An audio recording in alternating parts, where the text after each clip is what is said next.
एक ही किले के दो बाल किले और अलग अलग किलों के रूप में उनका महत्व।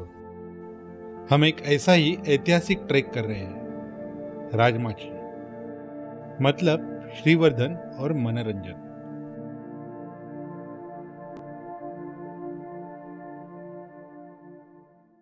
हेलो फ्रेंड्स, वेलकम टू सफर कियन का। हे उठा रे।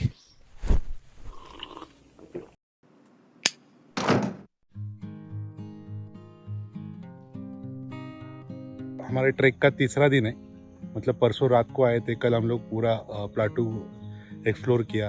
अभी क्लाइमेट बहुत ही अच्छा है, क्लियर स्काई है पूरा। तो आज हम लोग जा रहे हैं ट्रैक पे। आप देख सकते हो मेरे पीछे, ये जो है ये है श्रीवर्धन बाले किला। मतलब राजमाची पे दो बाले किले, तो उसमें से एक है श्रीवर्धन, दूसरा है मनोरंजन। तो अभी हम लोग जा रहे हैं श्रीवर्धन पे। किले के ऊपर जाने वाला रास्ता पत्थरों से बना हुआ है। हालांकि ये रास्ता पूरे ऊपर पहाड़ तक नहीं है, बट जो भी है काफी अच्छा है। रास्ते में एक गुफा दिखी। उस गुफा में 3 पानी के टैंक है। गुफा में पत्थर से टपकने वाला पानी यहाँ जमा होता है। ये पानी बहुत ही ठंडा और यूनिक टेस्ट करता है।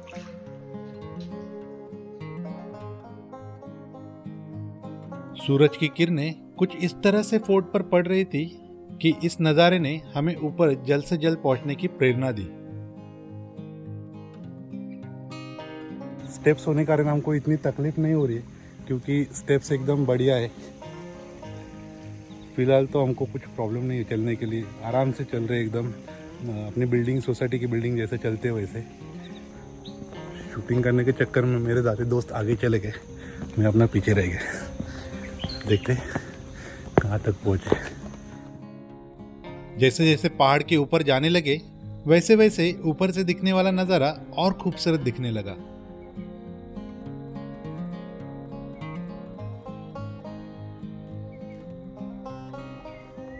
स्टेप्स और पथरीला रास्ता चढ़ के आने के बाद हमें यहाँ पे एक टेम्पल दिखता है। आप देख सकते हो मेरे पीछे एक टेम्पल है, जो कि काल भैरवनाथ जी का मंदिर है। हम लोग गए तब मंदिर का दरवाजा बंद था, इसलिए हमने बाहर से ही दर्शन ले लिए। मंदिर के दरवाजे के बाजू में ही 2 तोफे थी। एक पूरी तरह से इंटैक्ट दिख रही थी, तो दूसरी टूटी हुई दिखी। उसी के साथ कुछ स्कल्पचर भी दिखाई दिए। अगर इसके बारे में किसी को कुछ पता है तो कमेंट बॉक्स में जरूर लिखिए। मंदिर के ठीक सामने हमें ये दीप स्तंभ और कुछ स्कल्पचर दिखाई देते हैं।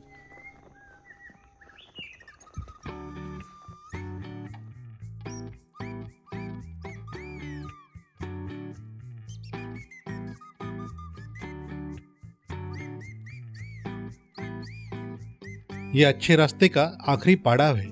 इसके बाद ये पत्थर वाला रास्ता खत्म हो जाता है।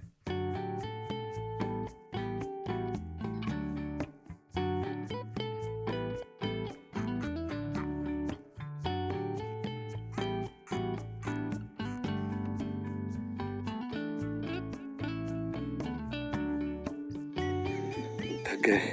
थोड़ी देर के बाद पत्थर वाला रास्ता बंद हो जाता है, जो स्टेप्स है वो खत्म हो जाता है। उसके बाद एकदम ट्रैकिंग वाला पार्ट आ जाता है, हाइकिंग वाला पार्ट। पूरा चढ़ के जाना है। थोड़ा स्लिपरी है बारिश की वजह से, तो चलते समय संभल के चलना, अगर कोई बारिश के दिनों में आ रहा है तो। रास्ते में इतने खूबसूरत नज़ारे थे कि समझ ही नहीं आ रहा था क्या क्या कैप्चर करूं और क्या नहीं। इसी वजह से ट्रैक के साथ शूट करने की मानो जैसे थकावट ही महसूस नहीं हो रही थी।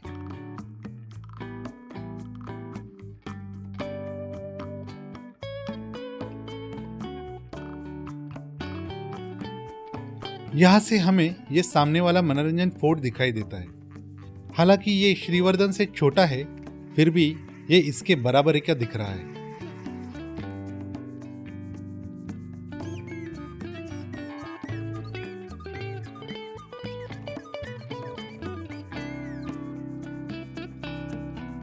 फाइनली हम पहुंच गए किले के मुख्य द्वार पर। अगर हम बाहर से या नीचे से देखेंगे तो हमें समझ में ही नहीं आएगा कि किले का मुख्य द्वार कहाँ पे है। कुछ इस तरीके से इसका कंस्ट्रक्शन हुआ है कि बाहर से दिखने वाले को उसका एंट्रेंस से समझ में ना आए। परसों रात कल पूरा दिन इतनी बारिश थी, उसका ये नतीजा है।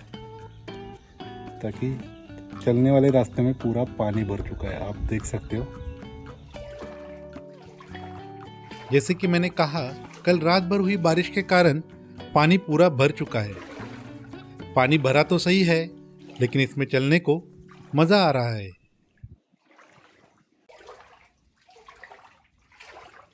ये पानी ऑलमोस्ट घुटने तक भर चुका था। मुख्य द्वार से आगे आने के बाद हमें ये रूइंस दिखाई देते हैं। इन्हें देखकर लगता है उस जमाने के पहरेदार शायद यहाँ रहते थे।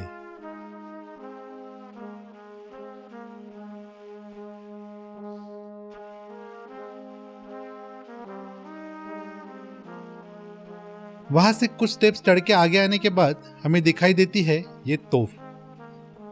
ये तोफ अगर उस जमाने में ऐसे ही रखी गई होती तो उससे कवर होने वाला एरिया हमें समझ में आता है, या फिर हम उसको इमेजिन कर सकते हैं इस तोफ से आने वाले दुश्मन को कितने हद तक रोक पाते या रोक सकते थे। इस तोफ के सामने ही हमें 2 पानी की टंकियां दिखती है।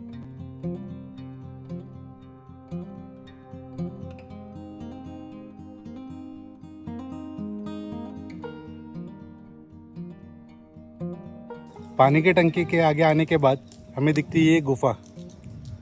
शायद ये गुफा अनाज या एम्यूनेशन वगैरह रखने के लिए उसका इस्तेमाल किया जाता हो, या फिर शायद यहाँ पे लोग रहते भी हो। इसके बारे में यहाँ कुछ लिखा नहीं है, बट आपको ये गुफा मैं अंदर से दिखाता हूँ।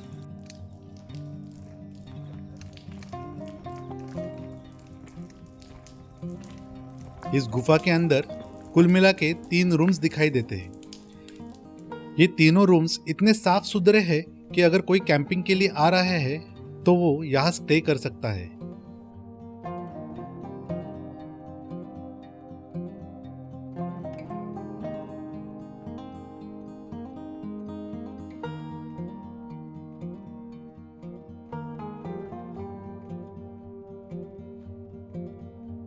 गुफा से आगे आने के बाद हमें पत्थर में खुदी हुई और एक पानी की टंकी दिखाई दी।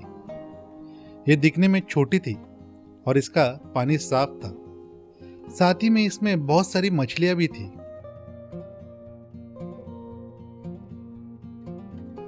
इन मछलियों को चारा खिला के और कुछ टाइम स्पेंड करके हम लोग आगे निकल पड़े।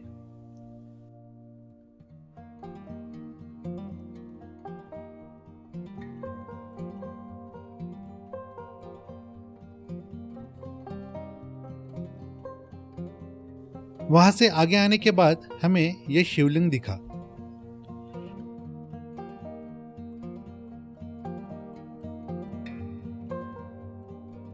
फाइनली हम लोग ऊपर पहुंच चुके। यहाँ से नज़ारा देखिए मेरे पीछे।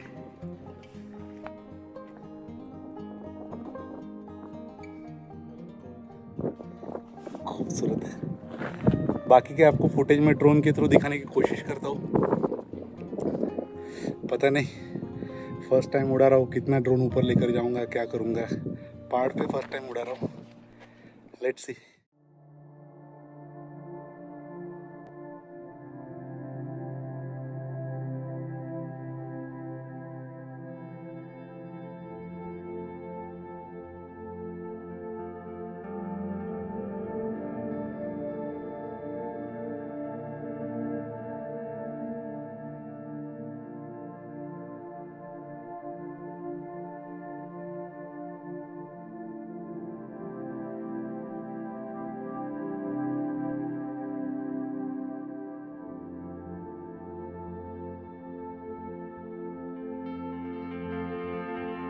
श्रीवर्धन की प्राचीर और मीनार अभी भी अच्छी स्थिति में है।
अवशेषों से पता चलता है कि किले पर दोहरे किलेबंदी थी।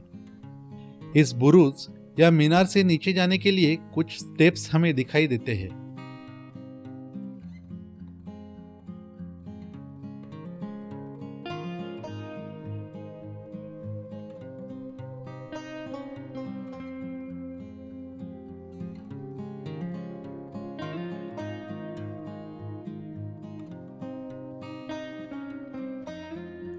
ये जो बुरुज है या फिर मीनार, इसे चिलखती बुरुज कहा जाता है। इसका मतलब मेन बुरुज के बाहर और एक बुरुज बांधा जाता है।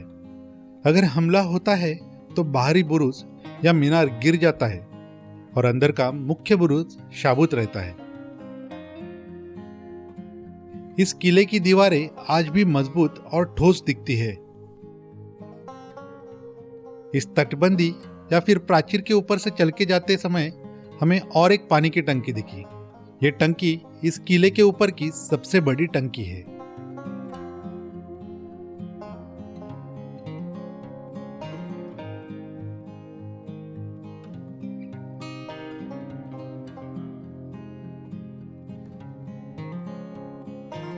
वहीं पे आगे हमें ये एग्जिट दिखा। शायद ये चोर दरवाजा हो। मेरे कैमरे की बैटरी खत्म होने के कारण इसके आगे हम शूट नहीं कर पाए। यहाँ से हम लोग गांव में गए, वहाँ खाना वगैरह खाया, कैमरे की बैटरी चार्ज की और वहाँ से वापस सफर चालू किया अगले वाले किले की, यानी मनोरंजन फोर्ट की।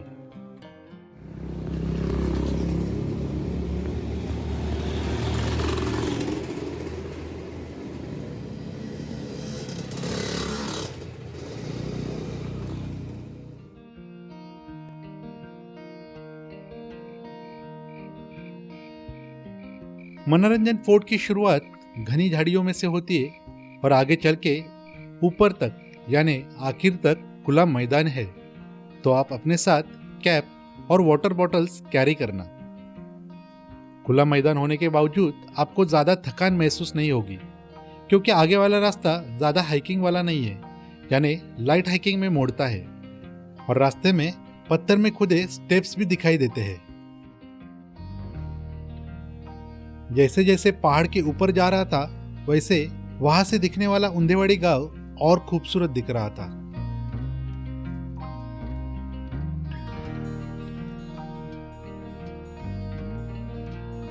मनोरंजन किले का बुरुज या मीनार आज भी अच्छी स्थिति में है।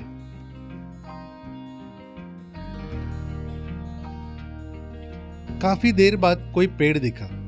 उसके छांव के नीचे हम लोगों ने थोड़ी देर रेस्ट किया। यहां से सामने हमें श्रीवर्धन फोर्ट दिखाई देता है। श्रीवर्धन फोर्ट की किलेबंदी और मीनार यहां से काफी हद तक मजबूत और इंटैक्ट दिखाई देता है।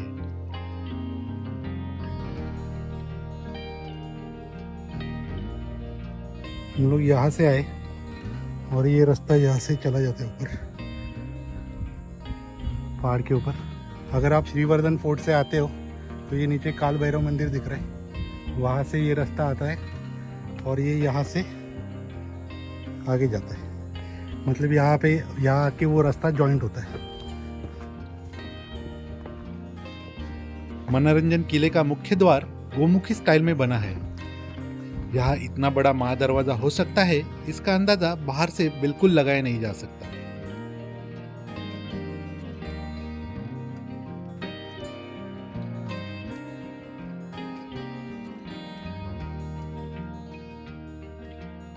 मैं अज्यूम कर रहा हूं कि ये उस जमाने का चेक पोस्ट होगा जो अभी भी स्ट्रॉन्ग दिखता है। मुख्य द्वार से अंदर आने के बाद लेफ्ट लेते ही हमें वो बुरुज दिखाई देता है जो हमें नीचे से थोड़ी देर पहले दिखाई दे रहा था। यहां से हमने हमारा ड्रोन उड़ाया।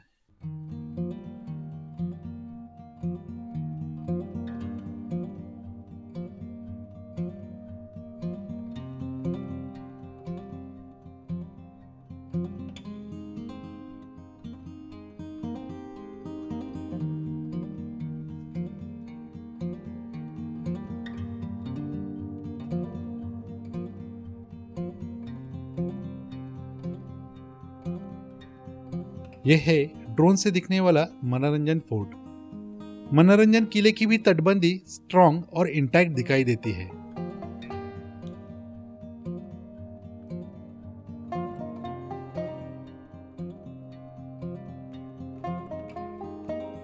यहां से हमें दिखाई देता है सह्याद्री का ब्यूटीफुल रेंज।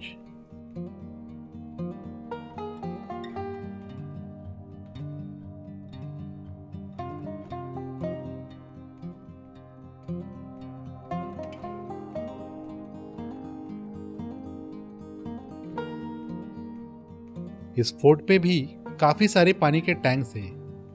उनमें से ये 2 टैंक और ये कुछ पुराने रूइंस जो हमें इस फोर्ट पर आज भी दिखाई देते हैं।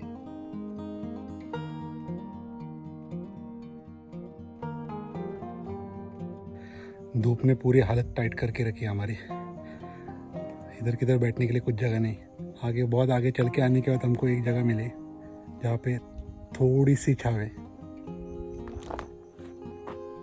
आप देख सकते हो। शायद ये उस ज़माने के किसी किलेदार या फिर सरदार का घर हो, या फिर जो पहरेदारी करने वाले लोग हैं उनके लिए रहने की व्यवस्था हो। घर काफ़ी बड़ा है, पत्थर वाला, सिर्फ ऊपर के छत वगैरह नहीं है कुछ। हमको ये एक पानी की टंकी दिखी यहाँ पे। तो कहा जाता है कि जब फोर्ट का कंस्ट्रक्शन करना था या फिर करते तो उस समय पे पहाड़ पे जो पथरीली जगह रहती है जहाँ पे बहुत बड़ा पत्थर होगा, वहाँ से पत्थर फोड़ के निकाला जाता है और उस पत्थर को कंस्ट्रक्शन के लिए यूज़ किया जाता है। और वो फोड़ने के बाद जो गड्ढा बनता है उसको ही तालाब बना देते हैं।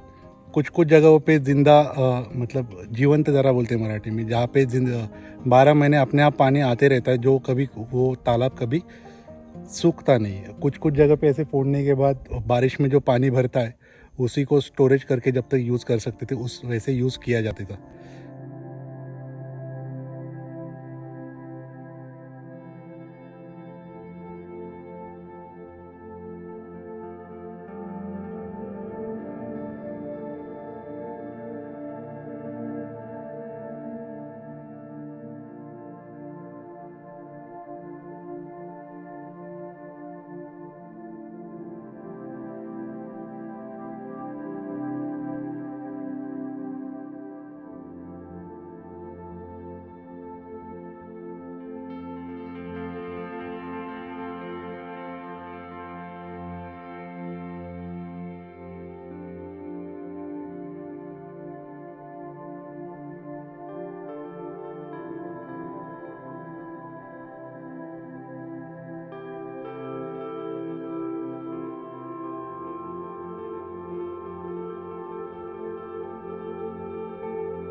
और कुछ इस तरह खूबसूरत मनोरंजन और श्रीवर्धन फोर्ट को ड्रोन के नजरिए से नजर कैद करके हम चले वापस उंधेवाड़ी गांव। और इसी के साथ हमारा राजमाची का सफर खत्म हुआ।